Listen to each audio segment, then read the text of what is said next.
দেখতেছে দূর থেকে জাহাজ একটা আসতেছে, ওই সেই তারিখে যে তারিখে আসার কথা সে তারিখে কিন্তু ওই লোক আসে নাই, ওই বাসখান ছাড়িয়ে দিয়েছে তারিখ মতো আসার জন্য।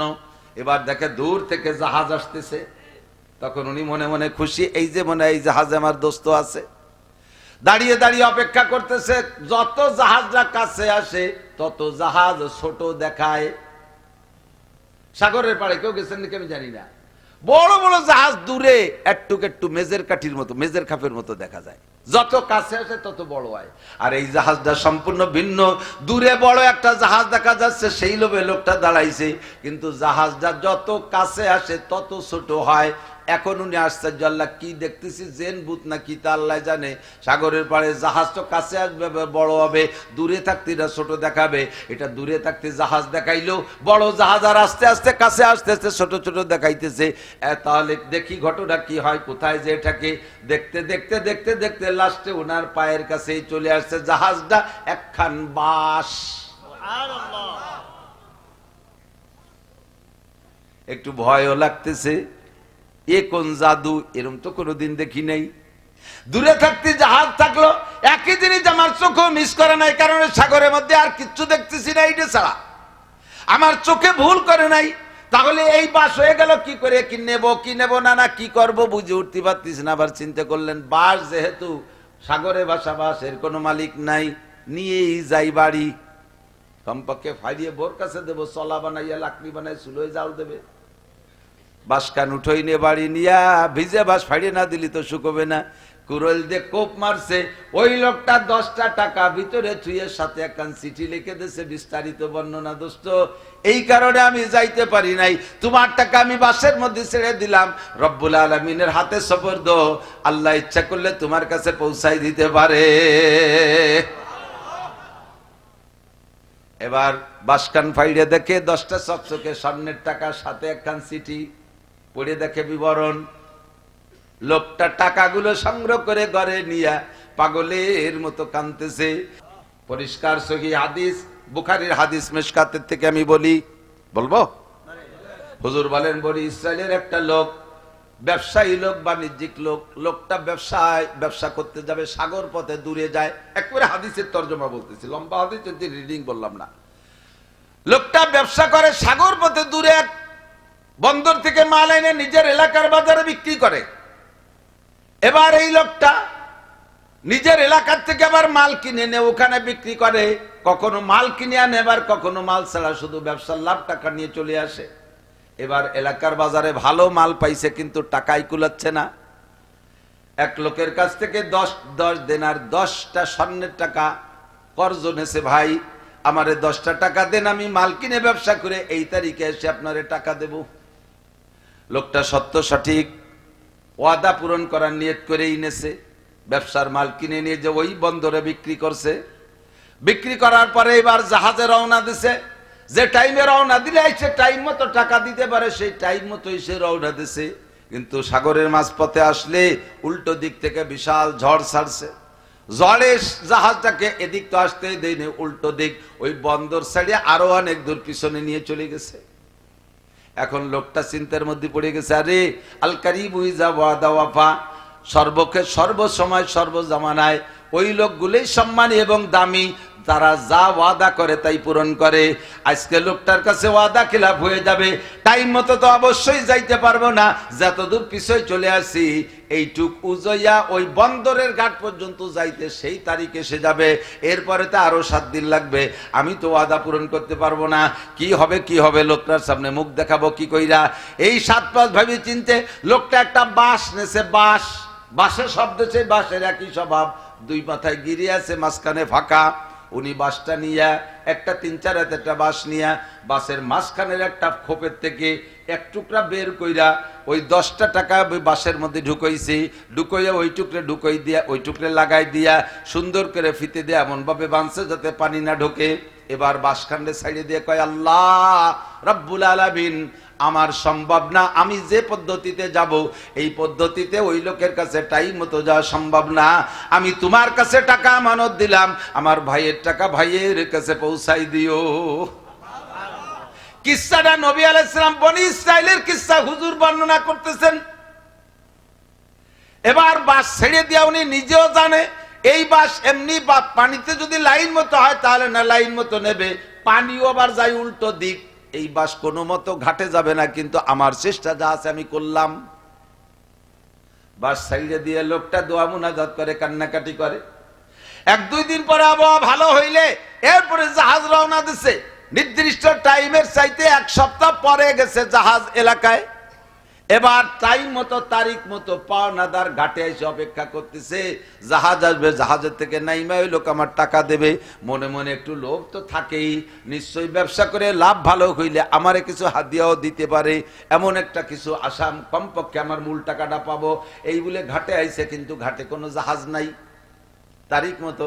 ইতিমধ্যে দেখতেছে দূর থেকে জাহাজ একটা আসতেছে, ওই সেই তারিখে যে তারিখে আসার কথা সে তারিখে, কিন্তু ওই লোক আসে নাই, ওই বাসখান ছাড়িয়ে দিয়েছে তারিখ মতো আসার জন্য। এবার দেখে দূর থেকে জাহাজ আসতেছে, তখন উনি মনে মনে খুশি, এই যে মনে এই জাহাজে আমার দোস্ত আছে। দাঁড়িয়ে দাঁড়িয়ে অপেক্ষা করতেছে, যত জাহাজরা কাছে আসে তত জাহাজ ছোট দেখায়।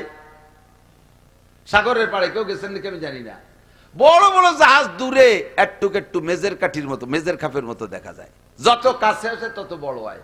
আর এই জাহাজটা সম্পূর্ণ ভিন্ন, দূরে বড় একটা জাহাজ দেখা যাচ্ছে, সেই লোভে লোকটা দাঁড়াইছে, কিন্তু জাহাজটা যত কাছে আসে তত ছোট হয়। এখন উনি আশ্চর্য, আল্লাহ কি দেখতেছি, জেন ভূত না কি তা আল্লাহ জানে। সাগরের পাড়ে জাহাজ তো কাছে আসবে বড় হবে, দূরে থাকতে এটা ছোট দেখাবে। এটা দূরে থাকতে জাহাজ দেখাইলো বড় জাহাজ, আর আস্তে আস্তে কাছে আস্তে আস্তে ছোট ছোট দেখাইতেছে। তাহলে দেখি ঘটনা কি হয়, কোথায় যে এটাকে দেখতে দেখতে দেখতে দেখতে লাস্টে ওনার পায়ের কাছেই চলে আসছে জাহাজটা, একখান বাস। একটু ভয়ও লাগতেছে, এ কোন জাদু, এরকম তো কোনোদিন দেখি নাই। দূরে থাকতে জাহাজ থাকলো, একই জিনিস আমার চোখও মিস করে নাই, কারণ সাগরের মধ্যে আর কিচ্ছু দেখতেছি না এটা ছাড়া, আমার চোখে ভুল করে নাই। তাহলে এই বাস হয়ে গেল কি করে, কি নেব না না কি করব বুঝে উঠতে পারতিস না। আবার চিন্তা করলেন, বাস যেহেতু সাগরে বাসা, বাস এর কোনো মালিক নাই, নিয়েই যাই বাড়ি, কমপক্ষে ফাইরিয়ে বোর কাছে দেবো, চলা বানাইয়া লাকড়ি বানাই চুলোয় জাল দেবে। বাসখান উঠোই নিয়ে বাড়ি নিয়া ভিজে বাস ফাড়িয়ে না দিলি তো শুকোবে না। কুরল দিয়ে কোপ মারছে, ওই লোকটা 10টা টাকা ভিতরে থুয়ের সাথে একখান চিঠি লিখে দিয়েছে, বিস্তারিত বর্ণনা, দোস্ত এই কারণে আমি যাইতে পারি নাই, তোমার টাকা আমি বাসের মধ্যে ছেড়ে দিলাম, রব্বুল আলামিনের হাতে সুপর্দ, আল্লাহ ইচ্ছা করলে তোমার কাছে পৌঁছাই দিতে পারে। এবার বাসখান ফাইড়ে দেখে 10টা চকচকে স্বর্ণের টাকা, সাথে একখান চিঠি, পড়ে দেখে বিবরণ। লোকটা টাকাগুলো সংগ্রহ করে ঘরে নিয়ে পাগলের মতো কাঁদতেছে। ওয়াল্লাযীনা জাহাদু ফীনা লানাহদিয়ান্নাকুম সুবুলানা ওয়া ইন্নাল্লাহা লামাআল মুহসিনিন। আল্লাহ পাক বলেন, তুমি আমারে পাওয়ার জন্য চেষ্টা করো, যেখানে যে তোমার চেষ্টা শেষ হবে ওখান থেকে আমার রহমতের হাত দিয়ে টান শুরু করব। কর্জ পরিশোধের জন্য তুমি চেষ্টা করো, আমি তোমাকে পরিশোধের সুব্যবস্থা করে দেব। একদল আছে নিয়ার সময় নিয়ত করে, কইয়ে যাচ্ছে শুক্রবার, ও তো বছরের মধ্যেও দেব না, এরকম কিছু আছে না, সেটা নিয়ার সময় এরকম টাল্টুবাল্টু নিয়ত করে, যার কারণে তৌফিকও তার হয় না, তৌফিক হলেও দেবে না, এই জন্য তৌফিকও তার হয় না। ভালো করে মনে রাখেন, কর্জ করার টাকা হোক, দিনাদায়ীকে যে কোনো ভাবে টাকা হোক, মানুষের হক মখলুকের হক, 100 পয়সায় তো 1 টাকা, এই 100 পয়সা থেকে 2 পয়সা 2 পয়সা, প্রত্যেক 2 পয়সা যদি কের দুনিয়ায় দিনা থাইকে যান, আবার করতে 2 পয়সাও যদি মাত্র অনলি 2 পয়সারও যদি দিনা থাইকে যান, কিয়ামতের পুলসিরাত, আপনার নামাজ রোজা হজ যাকাতে পুলসিরাত পার হয়ে যাওয়ার পরে আর একটা পুল হবে, এইটার নাম হবে সিরাতুল কিসাস। সিরাতুল কিসাস প্রতিশোধ গ্রহণ করার পুল। পাওনাদার আর দিনাদাররে মুখোমুখি উঠোই দিয়ে বলবে, যে যার কাছে যা পাইবা আদায় করে নাও। তখন আপনি বলবেন আমার টাকা ফেলাও, আপনি টাকা দেবেন কোন জায়গার থেকে? পড়ে গেছেন দুনিয়ার থেকে কাফন, কাফনের তো পকেট নাই। আইনুদ্দিন আজাদ বলেন না, আইনুদ্দিন আজাদের একটা গজল আছে, এত টাকা রাখবা কোথায়, কাফনের তো পকেট নাই। কথা বলেন, এত টাকা নিবা কোথায়, কাফনের তো পকেট নাই। এই লক্ষ লক্ষ টাকার দিনা পরিশোধের টাকা কি নিয়ে গেছেন নাকি? প্রত্যেক 2 পয়সার বিনিময় এবার কি করা হবে? আল্লাহ পাক বলবেন, এই পাওনাদারকে দিনাদারের যে দিনা, এর আমলনামা থেকে পাওনাদারের আমলনামায় প্রত্যেক 2 পয়সার বিনিময়ে 700 রাকাত নামাজ ট্রান্সফার করে দাও। কত রাকাত? 2 পয়সায় 700। তাড়াতাড়ি বসে পড়েন। 2 পয়সায় 700 রাকাত নামাজ। হুকুকুল ইবাদ পরিশোধ করে যাইও। দোকানের থেকে কেনাকাটা করো ভাই, শুক্রবারে টাকা দেব, বছরের মধ্যে আর শুক্রবার আসে না। অন্যান্য গলিতে দোকানের থেকে কেনাকাটা নগদ টাকা দিয়ে করে চলে যাও, পাওনাদাররে টাকা দাও না। এরকম দিনা যেখানে আছেন হকগুলো পরিশোধ করে দেন। অনেকে আছে বুড়োরা মরার আগে ছেলেদের নামে জায়গা জমি দলিল করে দিয়ে যায়, মাইয়া গুলোরে বঞ্চিত করে যায়। সাবধান! ছেলেকে নামে জমি রেখে দেয়, ছেলেরা বুনডা মাহরুম করে। বাপেও যদি সিদ্ধান্ত নিতে চায়, তুমি সিদ্ধান্ত মেনে নিবা না, বুনডে হক মারবা না। তুমিও সেই বাপের ঔরসের সন্তান, তোমার বোনটাও সেই বাপের ঔরসের সন্তান, সেও তোমার বাপের কাছ থেকে হক পাবে, সে পাবে অর্ধেক, তুমি পাবা ডবল। তুমি তারটা মারিয়ে খাওয়ার চেষ্টা করো না। আল্লাহর কসম, আল্লাহ যদি সত্য হয় আর আমার নবী যদি সত্য হয়, তাহলে তাদের বাণীও সত্য। আর আল্লাহ যদি সত্য না, আল্লাহ সত্য, নবী সত্য, আমার কথাও সত্য, হাসরের মাঠও সত্য। জবাব দেওয়া লাগবে, পরিশোধ করাই লাগবে। মানুষের হকগুলো পরিশোধ করে রাখেন। নামাজ 2 ওয়াক্ত কম পড়ছেন, ব্যাগটাই কান্দে দেবেন, আল্লাহ মাফ করলে করতে পারে। জিনা 10 বার বেশি করছেন, ব্যাগটাই কান্দে দেবেন, আল্লাহ মাফ করলে করতে পারে। রোজা 2টা কম রাখছেন, ব্যাগটাই কান্দে দেবেন, আল্লাহ মাফ করলে করতে পারে। কিন্তু আমার একটা গালি দেন, আমি মাফ না করলে ক্ষমা হবে না, এইটা আল্লাহ মাফ করবে না। আমার একটা ঘুষি দেন, আমি ওই ঘুষিটা প্রতিশোধ নেব, আমি না পারো না ক্ষমা না করা পর্যন্ত আল্লাহ করবে না। আপনি আমার জমি দখল করছেন, আমি ক্ষমা না করলে আল্লাহ আপনারে ক্ষমা করবে না। আমার কাছ থেকে ঘুষ খাইছেন, আমি ক্ষমা না করলে ক্ষমা হবে না।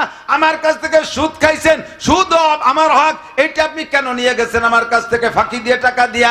এটা প্রত্যেক 2 পয়সার বিনিময়ে 700 রাকাত নামাজ দেওয়া লাগবে। কয় নামাজ শেষ, এখন কি দেবো? কয় নামাজ শেষ হয়ে গেলে রোজা ধরো। কয় রোজাও শেষ, আরো টাকা বাকি রয়েছে, ধরো। আর কি আছে? সব দেওয়ার পরে কয় আল্লাহ আরো 500 টাকার দিনা আছে। কয় পাওনাদারের আমল নামার থেকে গুনাহগুলো এই দিনাদারের আমল নামায় দিয়ে দাও। লাস্ট ফিনিশিং বলে যাই, যারা বিয়ে করছেন, নোটক বাটুসকুত কথা হবে না। আপনারা আমার দেশের মানুষ, মোহাব্বতের মানুষ, রাগ করেও করতে পারি, দমক দিয়ে বলতে পারি, অধিকার আমার আছে না নাই? সবাইরে নিয়ে যাতে একসাথে হাসতে হাসতে আমরা জান্নাতে যাইতে পারি, বলে আমিন। এজন্য কান খাড়া করার জন্য একটু মাঝে মাঝে শব্দ ব্যতিক্রম হয়ে যায়, দুঃখ নিয়েন না। যারা বিয়ে করেছেন, স্ত্রীর দেনমোহর পরিশোধ করছেন নাকি? একটু পিছনের দিক তাকান। যদি স্ত্রীর দেনমোহরের টাকা না দিয়ে থাকেন, কিয়ামতের ময়দানে ইয়াফিরুল মারউ মিন আখি ওয়া উম্মিহি ওয়া আবি ওয়া সাহিবাতিহি ওয়া বানি। সাহিবা মানে স্ত্রী, স্ত্রী আপনাকে পরিচয় দেবে না, পাওনা আছে এইটা মনে করে যে বলে বুড়ো টাকা ফেলা। কি টাকা? দিনমোহরের টাকা। আমার টলমলে যৌবনটা তোমার হাতে সপর্দ করেছিলাম, দীর্ঘ 50-60 বছর পর্যন্ত যেমন খুশি ব্যবহার করেছো, কোনোদিন বাধা দেই নাই। আমারে দিয়ে 1 ডজন ছেলে মেয়ে পয়দা দিয়েছো, আমি তোমার 1 ডজন ছেলে মেয়েরে দুধ খাওয়াইয়া বড় করছি, তাদের গুমুত আমি সাফ করছি। সন্তানগুলো পরিচয় দিয়েছে তোমার, আমি মায়ের সাথে পরিচয় হয় নাই, সন্তান তোমার বলে পরিচিত ছিল। তোমার এত খেদমত করছি, আমার টাকা কয়টা দাও নাই? টাকা ফেলা বুড়ো। আপনি কবেন আজ কি আর বা ব্যবসায় বলবেন, তুই নাক ভাঙি ফেলে তো স্যান্ডেল দিয়ে বাড়ো। টাকা ফেলা, আমি টাকা জাহান্নামের মধ্যে দিয়ে গাদি দিয়ে ওর মধ্যে বসে থাকবো। টাকা ফেলা, হেসে উড়াই দিয়ে না, হেসে উড়াই দিয়ে না।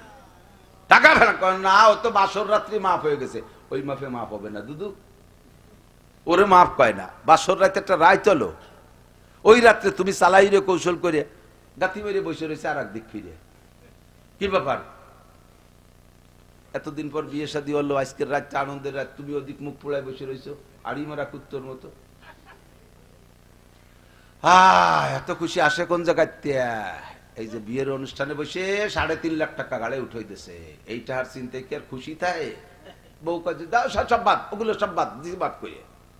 এই হলো মাপের পদ্ধতি। এই মাপে মাপ হবে না, এই মাপে মাপ হবে না। এটা কৌশলী পেছে ফেলাইছেন। আর ও জায়গা মাপ করছে সাক্ষী কিনা? বাসর রাত্রিকে 2জন সাথে নিয়ে গেছিলেন, তাহলে কেউ সাক্ষী না, ওই মাপে মাপ হবে না। টাকা দেন। হুকুকুল ইবাদ মখলুকের হক।